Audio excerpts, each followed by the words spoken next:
आपल्या इतकीच पर्सेंटेज त्याला पडत गेलेली आहे first year, second year, third इयरला वगैरे, तरी तो करू शकतोय तर मग आपण का नाही? म्हणजे हा प्रश्न त्यावेळी मी विचारायला चालू केले की मी त्यावेळी काय ठरवलं होतं 11वी MPSC देऊन उपजिल्हाधिकारी बनायचं आहे. पण मग त्यावेळी मग प्रश्न विचारला की काय की UPSC द्यायला काय हरकत आहे. प्रश्न काय होता की त्यावेळी माझ्याकडे गमवण्यासारखं काही नव्हतं. मी माझ्या घरातला किंवा मी माझ्या पंचकृषीतला पहिल्यांदा COEPला गेलेला विद्यार्थी होतो. तो तर अभिमान होताच की जरी मी UPSC मध्ये सिलेक्ट नाही झालो तरी COEPला ॲडमिशन मिळवणारा मी पहिलाच विद्यार्थी होतो. तो तर अभिमान होताच. त्यामुळं गमवण्याजोगं माझ्याकडे काही नव्हतं. तर मग त्यावेळी ठरवलं की आपण UPSC सारखी परीक्षा द्यायला काही हरकत नाही आहे. मग मी पण ॲक्सिडेंटली 2020मध्ये लॉकडाऊन आला आणि आपण सगळे गावाकडं शिफ्ट झालो. आम्ही पण पुण्यातनं गावाकडे शिफ्ट झालो मार्चमध्ये वगैरे. पण कॉलेजमध्ये असताना पोस्टाच्या 10वीच्या मार्कावर पोस्टाची त्यावेळी भरती निघायची. पण काय करायचं म्हणून फॉर्म भरून ठेवला होता आणि लकीली मला 10वीला जरा जास्त मार्क होते. तर मग मला पोस्टाला गावाकडचं ब्रांच ऑफिस मिळालं. पण लॉकडाऊन असल्यामुळे काय जास्त काम नसायचं. आठवड्यातनं एकदा जायचं, 10,000 पगार असायचा आणि यायचं. पण मग त्यावेळी असं वाटायला लागली काय की 10,000 पगार मिळतोय आपल्याला. इथले पण मुलं, बऱ्याचशी मुलांची मानसिकता हीच आहे की काय की मुंबईला जायचं, 10-15 हजार पगारावर काम करायचं आणि काय ठीक आहे पप्पांनी पण तेच केलंय, मी पण तेच करायचं, काय हरकत नाही. गणपतीला इकडे यायचा, खर्च करायचा, तो झालेला खर्च फेडायसाठी 2-3 महिन्याचा पगार परत वापरायचा. हीच मानसिकता मोस्टली कोकणातल्या मुलांची आहे. म्हणजे मी चुकीचं योग्य यावर टीका करणार नाही आहे, तितका मी पात्र पण नाही आहे. पण मला जे वाटतं हे माझे वैयक्तिक विचार आहेत. म्हणजे असं नाही म्हणणार की त्यावर तुम्ही म्हणजे ॲक्सेप्ट करा नाही करा, ती तुमची म्हणजे पर्सनल गोष्ट आहे. ओके.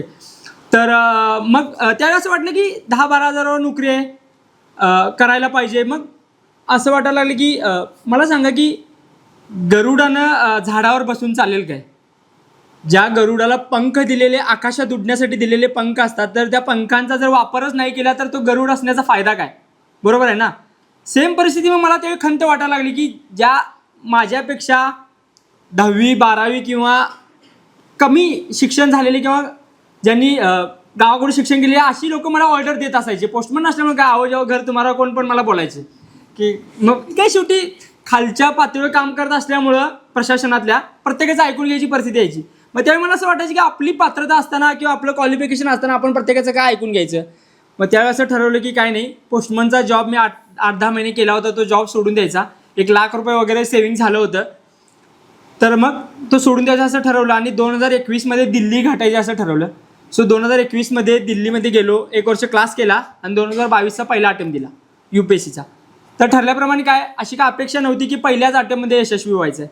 सो काय यातनं सांगायचं उद्देश काय, जशा आपण अपेक्षा धरतो तसं आपण मुवमेंट करत असतो. जर मी पहिल्याच प्रयत्नात यशस्वी होईल असे अपेक्षा धरली असती तर माझा अपेक्षाभंग झाला असता आणि मला खूप जास्त त्रास झाला असता. ओके. सो ती काय मी अपेक्षा केली नाही. सो म्हणजे काय त्यावेळी काय वाटलं की ठीक आहे आपण गावाकडची मुलं आहोत आणि काय आपल्याला 2-3 अटेम्प्ट लागतात, म्हणजे की असं काही नाही की पहिल्याच अटेम्प्टमध्ये यशस्वी व्हायला पाहिजे असं काही नाही आहे. सो मग ठरवलं काय ठीक आहे पहिला अटेम्प्ट द्यावा. त्यामुळे ठरवलं की काय की दुसरा अटेम्प्ट परत एकदा द्यायचं आहे आपल्याला. मग त्यावेळी जूनमध्ये माझी एक्झाम होती. जून 2023मध्ये 2022मध्ये मी पहिला अटेम्प्ट दिला. मग राहिलेले जून ते डिसेंबर मी पुन्हा दिल्लीमध्येच राहिलो, मेन्सची तयारी केली. पण मग एवढं कळालं की काय की दिल्लीत राहण्याजोगं आपल्याकडे आता कंडिशन नाही आहे.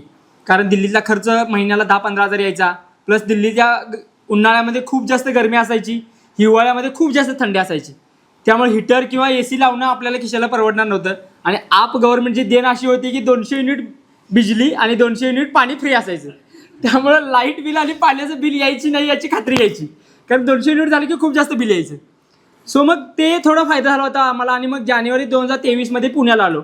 मग ठरवलं की काय आता ऑलरेडी जेवढं आपल्याला पाहिजे तेवढं आपण शिक्षण केलेलं आहे आणि यापुढचा आपण जो काय प्रवास आहे तो स्वतःच्या बळावर आणि स्वतःच्या सेल्फ स्टडीवर करायचा आहे. 2023मध्ये पुण्याला आलो, पुन्हा एकदा अटेम्प्ट दिला. ज्या 2022मध्ये चुका झाल्या होत्या त्या सुधारल्या, टेस्ट वगैरे दिल्या, मॉक टेस्ट वगैरे दिल्या आणि 2023ची पूर्वपरीक्षा पास झालो. 23ची पूर्वपरीक्षा पास झालो. 23ची मेन्स पहिलीच मेन्स होती. काही करायचं काही माहीत नव्हतं, पण कॉलेजचे सिनियर्स होते, सांगायचे, शिक्षक वगैरे होते की जे थोडं मदत करायचे. 23ची मेन्स द्यायला सगळं सुरळीत चाललं होतं. पण ऑगस्ट 2023मध्ये डेंग्यू झाला आणि 10-15 दिवस गेले. मग डेंग्यू झाल्यामुळं आणि 10-15 दिवस निघून गेल्यामुळं आणि ऑप्शनलचा पेपरचा दुसरा अभ्यास झाला नसल्यामुळे थोडीशी मानसिक म्हणजे ते आहे की थोडंसं होप्स असतात ते थोडं डाऊन व्हायला चालू झाले. आणि म्हणजे ठीक आहे आता काय की जायचं आहे, आपलं पाट्या टाकायची कामं करायची आहेत आणि कशी तरी मेन्स द्यायची आणि यायचं आहे. मग सप्टेंबरची ती 2023ची मेन्स दिली. आणि माझ्याकडे त्यावर्षी काय आहे की UPSCमध्ये 2 प्री होतात, एक सिव्हिल सर्व्हिसेसची प्री आणि फॉरेस्ट सर्व्हिसेसची प्री एकाच वेळी होत्या. मग सिव्हिलची मेन्स माझी गेली होती, मी माझे इफर्ट्स दिले नव्हते. स्वतःला समजतंय आपण एखाद्या परीक्षेमध्ये आपण उतरत असतो तर तिथं आपल्याला समजतंय की मी माझे 100% प्रयत्न केलेत की नाही आहेत. आपण आपल्या आईवडिलांना फसवू शकतो, आपण आपल्या शिक्षकांना फसवू शकतो, मित्रांना फसवू शकतो, पण स्वतःला फसवू शकत नाही. स्वतःचं आत्मपरीक्षण केल्यानंतर वाटतं आपल्याला की मी माझे 100% प्रयत्न दिले होते की नाही. तो त्यावेळी ती खंत होती की मी माझे प्रयत्न दिले नव्हते. तर नोव्हेंबरमध्ये माझी फॉरेस्टची मेन्स होती, तर त्यावेळी माझ्या मनात एकच होतं ध्येय, काय, मला माझे 100% प्रयत्न द्यायचे. सो त्यावेळी मी पुन्हा एकदा फॉरेस्टची मेन्स दिली नोव्हेंबरमध्ये. आणि ज्यावेळी माझा सिव्हिलचा आणि फॉरेस्टचा निकाल आला त्यावेळी मला कळाले की माझी सिव्हिलची मेन्स 30 मार्कांनी राहिली आणि फॉरेस्टची मेन्स जी मी पूर्ण इफर्ट्स देऊन दिली होती ती 3 मार्कांनी राहिली होती. अपयश आलं होतं, डिप्रेशनमध्ये गेलो होतो. का, इफर्ट्स दिलेले असतात, स्टेक्स असतात. एखादी एक्झाम आपण देतो, अपेक्षा चालू झाली होती कारण प्री पास झालं होतं आणि मुख्य परीक्षा पास करून मुलाखतीला जायचं वेळ लागलं होतं त्यावेळी. आमच्यावर असं होतं की UPSC करणाऱ्या प्रत्येक मुलाचं एक ध्येय असतं, भले लिस्टमध्ये लागो नाही लागो पण ॲटलिस्ट एकदा तरी ढोलपूर हाऊसला जाऊन यायचं आहे. असं ढोलपूर हाऊस जिथं UPSCचे इंटरव्ह्यू घेतले जातात.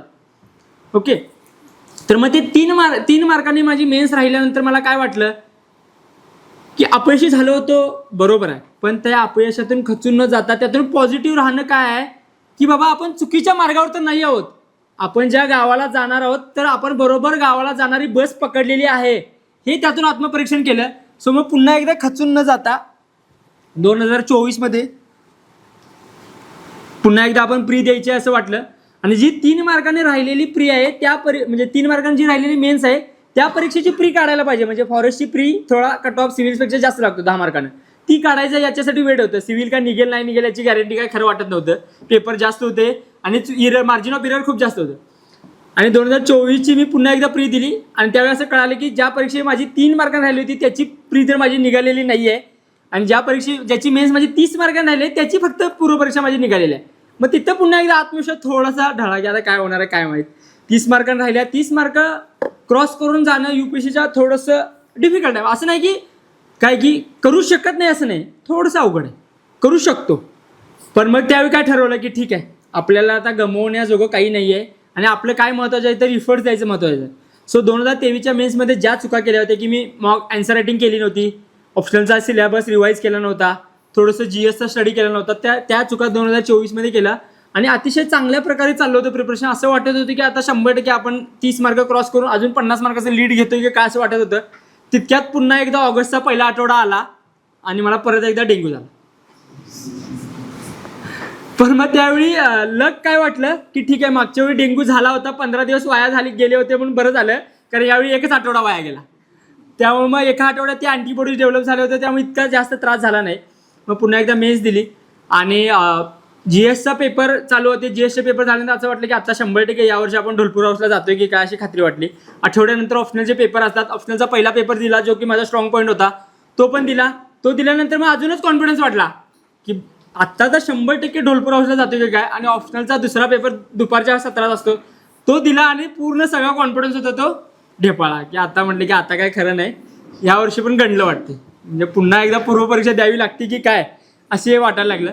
पण मग काय यातनं काय शिकलो की मी माझे इफर्ट्स प्रामाणिकपणे दिले होते. ज्यावेळी मी पेपर देऊन आलो त्यावेळी मी आत्मपरीक्षण केल्यानंतर मला काय वाटलं होतं की ठीक आहे, एखादी परीक्षा देतोय, एखाद्या परीक्षेसाठी तयारी करतोय तर त्या परीक्षेचा निकाल आपल्या हातात नसतोय. ऑनेस्टली सांगतो, एवढं लक्षात ठेवा की निकाल त्या परीक्षेचा आपल्या हातात नसतोय. आपल्या हातात काय असतात तर आपल्या हातात प्रयत्न असतात, इफर्ट्स आपल्या हातात असतात आणि ती इफर्ट्स किती प्रामाणिकपणे करतोय याची खात्री आपली स्वतःची असते. सो इतकं होतं की मी माझे प्रामाणिकपणे प्रयत्न दिले होते. डिसेंबरमध्ये वडिलांची तब्येत थोडीशी खराब होती, पप्पांचं दुसऱ्या दिवशी ऑपरेशन करायचं होतं आणि 8 डिसेंबरला काय 10-12 डिसेंबरला माझा मेन्सचा निकाल आला आणि माझी मेन्स निघाली होती. पण मग पप्पांचं ऑपरेशन होतं ते त्या गोष्टीबद्दल वाईट वाटून घ्यायचं की माझा मेन्सचा निकाल झाला, त्याबद्दल आनंद व्यक्त करायचा हे काय समजलंच नाही. सो मग ज्या गोष्टीसाठी मी इतकं आतुरतेने वाट बघत होतो त्या गोष्टीचा काय आनंद झालाच नाही. म्हणजे नियतीचा खेळ बघा की आयुष्यात तुमच्या गोष्टी काय काय घडत असतात हे आपल्या हातात काही नसतात. सो आपण काय असतो फक्त चालत राहायचं, आपण ड्राईव्ह करत राहायचं असते, घाबरत नसते. कोकणातली वळणं थोडी धोकादायक आहेत, पण मग काय की लक्ष देऊन वळणावर गाडी चालवली तर आपण अपघात होत नाहीये. सो एवढं लक्षात ठेवायचं. ओके, पण मग 20 जानेवारीला माझा UPSCची मुलाखत होती तयारी केली. सिलेक्शन होईल नाही होईल माहीत नव्हतं. तयारी दिली. पप्पांचे ऑपरेशन झाले होते त्यानंतर फेब्रुवारीमध्ये, जानेवारीमध्ये पप्पांचं 5 जानेवारीला ऑपरेशन करून मी दिल्लीला निघून गेलो होतो. फेब्रुवारीमध्ये अजून एक ऑपरेशन झालं.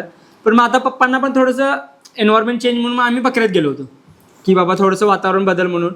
आणि ज्या दिवशी बकऱ्यात होतो त्याच दिवशी बरोबर निकाल लागला. 22 एप्रिलला बरोबर निकाल लागला. निकालानंतरची परिस्थिती तर खूप जास्त वेगळी असते की म्हणजे काय, असतील शिते तर जमतील भूते त्यातली आहे ती. की म्हणजे की ज्यावेळी तुमच्याकडे काही नसते त्यावेळी तुम्हाला मदत करणारे अजिबात हात नसतात. म्हणजे माझ्या आजोबा नेहमी सांगायचे काय की गुळ असेल तर मुंग्या येतात. सेम त्या प्रकारचं निकालानंतरची परिस्थिती खूप वेगळी असते. खूप म्हणजे खूप वेगळी असते. जे काका मामा मावशी तुम्हाला ॲक्सेप्ट करायला तयार नसतात, जे बोलवायला तयार नसतात, ते सत्काराला पहिल्यांदा असतात. नाही, मला पहिल्यापासून वाटत होतं की हा 100% यशस्वी होतो की काय असं, आणि सांगतात वरनं.